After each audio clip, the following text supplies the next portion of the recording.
terms of the court of public opinion, now that there's a decision, we don't have an actual sentence yet, but does this change anything in terms of how Barry Bonds is viewed? You know, I imagine for a number of people it might, because they draw bizarre and illogical conclusions. But I think in a baseball sense, whether he had somehow been found not guilty on all counts or guilty on every count, we knew everything we needed to know to draw a fair and reasonable baseball judgment about him years and years ago. So I can't see how logically what happened in the vagaries of a complicated case and perhaps dubious understandings of what reasonable doubt amounts to anymore. What happened in the court of law in this case really shouldn't have much of an effect on how we evaluate the authenticity or lack of it of Barry Bonds' baseball achievements. Authenticity, I know, being one of the things that is most important to you in this whole matter. Yeah, I think people get confused about criminality. It seems to me excessive for Barry Bonds to go to jail. I wouldn't like to see that happen. Or morality. There are many, many things that athletes in baseball and other sports have done that are much worse in a societal sense than steroid use. And the atmosphere that existed around the game included unpopular players, as Bonds is generally unpopular outside San Francisco, but also some of the most likable and in other respects decent players the game has ever known were involved in steroid use. So we get bogged down when we start talking about morality or criminality. But when we confine it to baseball, if you just talk about the authenticity of it, just look at the numbers, not just of Bonds, but of others in that era. And it's clear that there was a massive distortion, that guys, at least many of them, didn't get just a small edge, as they might have from stuffing a ball or corking a bat, or even from greenies. Not a small edge. In many cases, they were transformed, and the game was grossly distorted. And to that extent, it's inauthentic. There are those that are trying to make the argument that you refer to, and maybe it's because we live in a society where we like to apparently tear down our heroes before we build them back up again. We're witnessing some of the building back up, I think, of Barry Bonds. Let's take a look at a quote that ran in the USA Today on Thursday morning. Bob Nightingale, highly respected baseball writer, a veteran guy, has been doing this for a long time. And this was what he had to say in the USA Today. Bonds was a Hall of Famer before the steroid allegations, was a Hall of Famer after the allegations, and remains a Hall of Famer. He has my vote as a first ballot Hall of Famer. Simply, he is the greatest player outside of Babe Ruth that the game has ever seen. Nightingale goes on to write, maybe he got some help in his later years. Then again, it was a level playing field. He was facing plenty of pitchers who may have been helped as well. Hold on here before my head explodes. First of all, my argument is with Bob's point here, not with Bob himself. He's a rightly respected baseball journalist. And I have no problem with him voting for Barry for the Hall of Fame, because there's an argument and a good one to be made for that, even though some may disagree.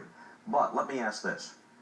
Prior to the turn of the century, as great as Barry Bonds was, did you ever hear anyone assert that, with the possible exception of Babe Ruth, Barry Bonds was the greatest player who ever played? Did anyone ever think, which they would think looking at the raw numbers, that Barry Bonds was considerably better than Hank Aaron or Willie Mays? Or as a hitter, considerably better than even Ted Williams or Stan Musial? Only when he started juicing. So look, let's convene a class in Logic 101. You can't separate these two things.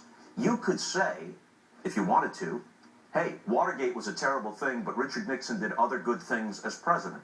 You could say, if you wanted to, O.J. Simpson may have killed 2 people, but he was a great running back. Now, I'm not saying using steroids is as bad as either of those offenses, but you cannot say, hey, Barry Bonds juiced to the max, but despite that, he was the greatest hitter who ever lived, because the two are inextricably intertwined. It's as if I walked in here on stilts and said, I am now the tallest man in the room. Oh yeah, I'm on stilts, but even so, I'm the tallest man in the room. Well, not without the stilts, Jack. And it wasn't until Barry Bonds began juicing that he not only exceeded his own performance, but he exceeded to video game levels anyone's performance in any context, as did other players from the era. Barry Bonds, through what should have been the prime chunk of his career, was about a .290 hitter and had a homer once every 15 or so times at bat. He then went on a 5-year binge where every year he hit a homer better than once every 10 times at bat.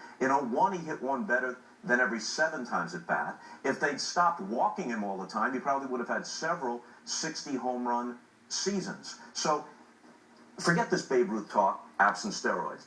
The back end of what Nightingale wrote is the following. It was a level playing field because many pitchers juiced. Well, yeah, many pitchers juiced. But let's examine that. Leave Barry Bonds out. Barry Bonds never existed.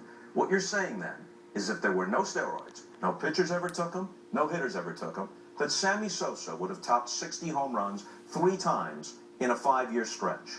And that all the 60 home run seasons belong to guys, McGwire, Sosa, and Bonds, convincingly linked to significant steroid use, all of whom were in Major League Baseball for many years before the steroid explosion, none of whom approached that level of performance. Nobody in the whole game's history ever approached that level of performance, especially when we consider homers per time at bat.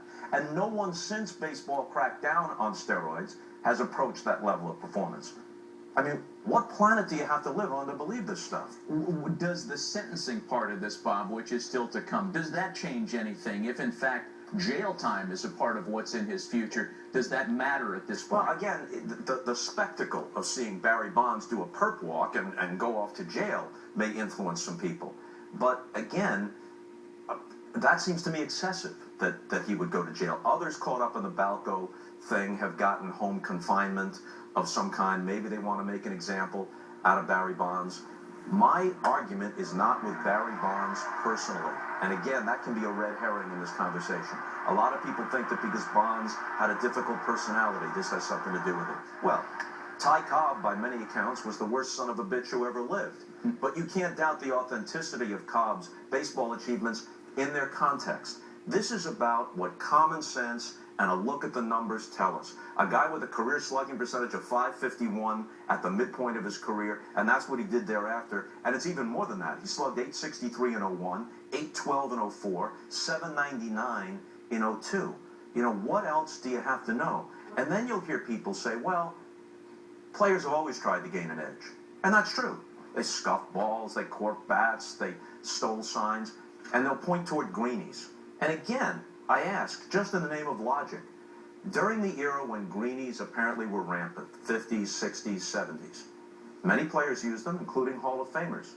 Where was the gross distortion of norms of baseball performance?